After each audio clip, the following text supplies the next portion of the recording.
Christians. Once again here, my friend Wadester.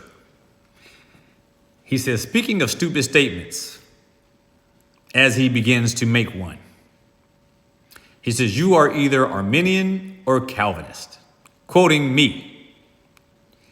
And he says that this is false. And then he says, and Dispies, which I have no idea what that is, are Arminian. And then he says, your ignorance knows no bounds.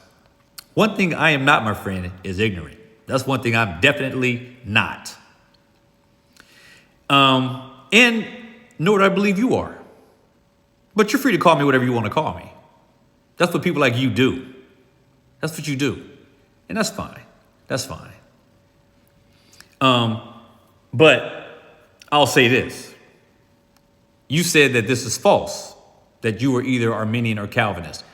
Let me make it clear what I said for the benefit of everyone else. You have Catholics and you have Protestants. Everyone knows that.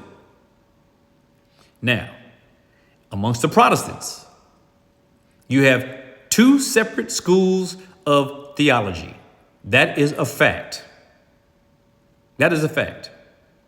And there are 5 principal doctrines that every Protestant will stand on one side or the other. So you say, like so many other people do, that Calvinism is wrong.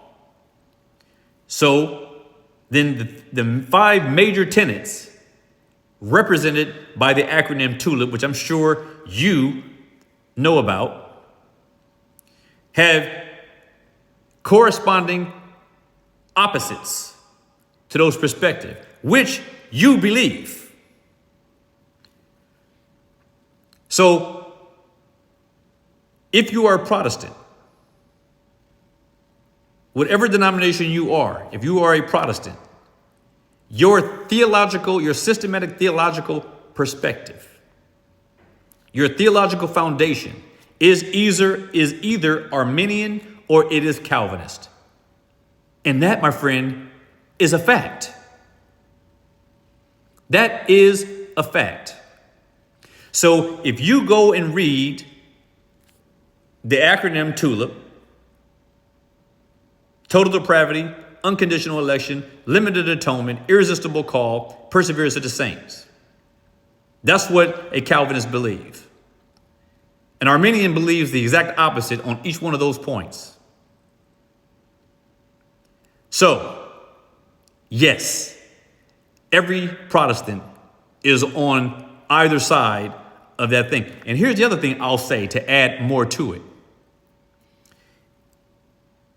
Because you have some Arminians who say that they believe that a person who is saved is always saved. There's the acronym OSAS, O-S-A-S. Once saved, always saved. I hate that statement, but it gets the point across. They'll say they believe that part, but that part comes from the Calvinistic school.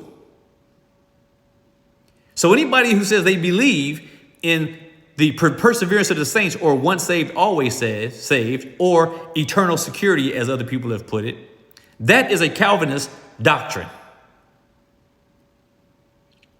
But when you carry everything out to its natural conclusion, for one who believes that, then you would have to support all of the other tenets of the Calvinistic doctrinal foundation.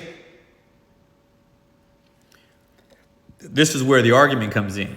Is that true or not? So when you're ready, this is what we can discuss.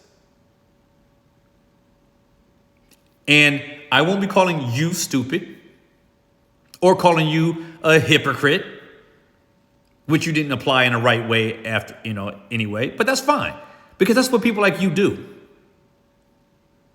Like school ground people, just name calling.